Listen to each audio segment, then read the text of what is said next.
This is Plant-Based Briefing, Next in Line, the emotional trauma we inflict on farmed animals, by Amy Jones at sentientmedia.org, posted at all-creatures.org. And I'm Marian Erickson, host of this curated content podcast, where I research and narrate a variety of articles on plant-based and vegan living with permission in about 10 minutes or less every weekday. And today's article is from all-creatures.org. They curate a variety of amazing content, thought-provoking articles, stories, poetry, art. They share action alerts in their newsletter.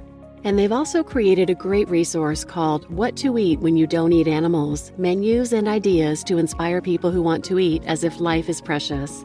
They cover breakfast, lunch, and dinner menu ideas, shopping secrets, dining out, vegan alternatives to animal-based foods, and they also cover some information on the impacts of eating animals, on human health, and on our environment. They also have quotes to inspire you and some great stories, so I highly recommend this free guide, which you can find at all-creatures.org, and I'll put a link in the show notes as well. So now let's get to today's plant-based briefing. Next in Line, the emotional trauma we inflict on farmed animals, by Amy Jones at sentientmedia.org, posted at all-creatures.org. As a brown-feathered chicken is forced upside down into a metal chute with her head exposed, chickens in the wired cage next to her bristle their feathers and squawk quietly. At this small-scale slaughterhouse in Hanoi, Vietnam, various birds sit, caged and waiting in full view of the killing floor, where the work has just begun. A worker takes a sharp knife, punctures the neck of the chicken in the chute, and holds her beak while the blood drains out.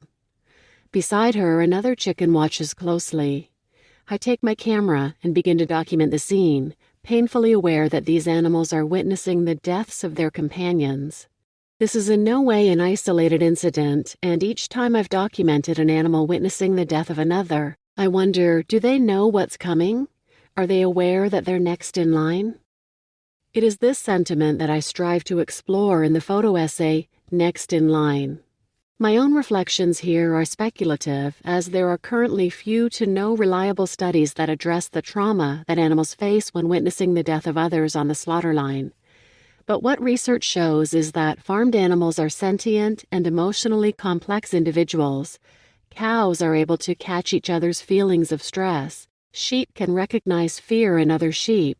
Chickens worry about the future, and pigs can take the perspective and feel the emotional state of another.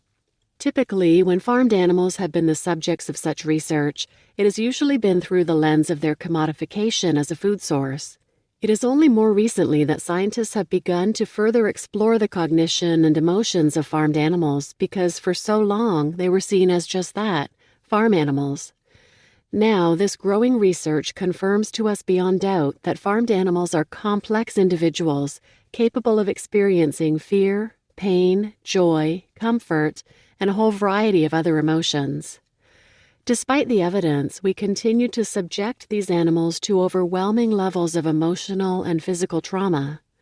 The majority of land animals farmed for food, indeed 99% of farmed animals in the U.S., are kept on huge, overcrowded, industrialized farms. Living in dark, filthy sheds without natural sunlight, their natural behaviors such as foraging, perching, nesting, etc., are severely restricted or denied entirely.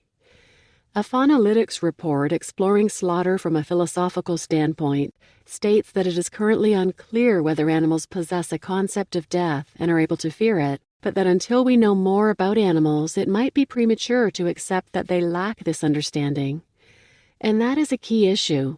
We don't know what farmed animals can perceive, not because they don't perceive, but because we're still learning.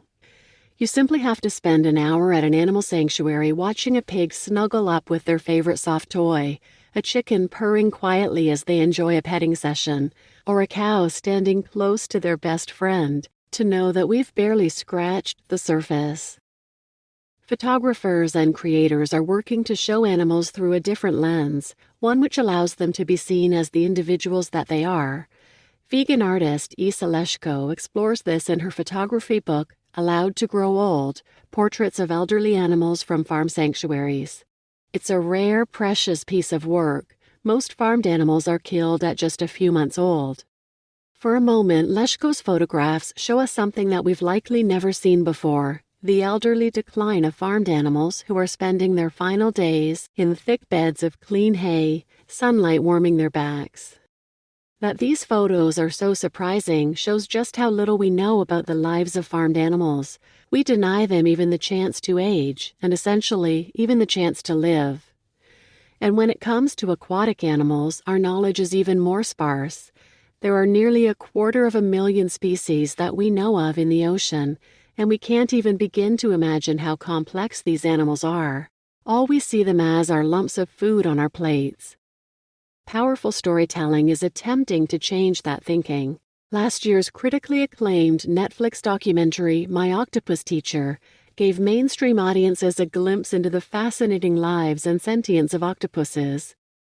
What the likes of Allowed to Grow Old and Myoctopusteacher help us to consider is what the potential lives of animals might look like when they are not part of the food system, and how complex they are as individuals, rather than what they are reduced to through the lens of animal agriculture.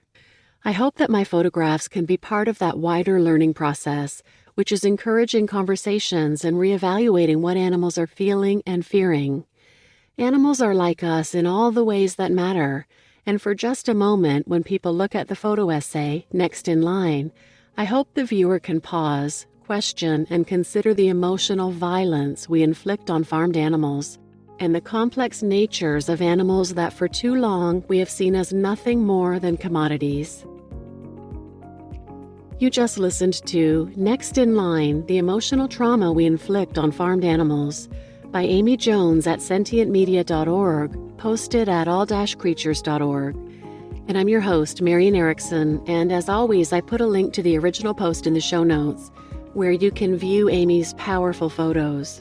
And regarding the trauma animals experience viewing their companions being killed, I'll also put a link to episode 69 in the show notes, which you may want to take a listen to. It's from United Poultry Concerns, and it's called Do Chickens Mind Seeing Other Chickens Traumatized in Their Presence? Karen Davis shares some observations from the chickens in her farm sanctuary, so check that episode out. And please share this with anyone who might benefit, and thanks for listening.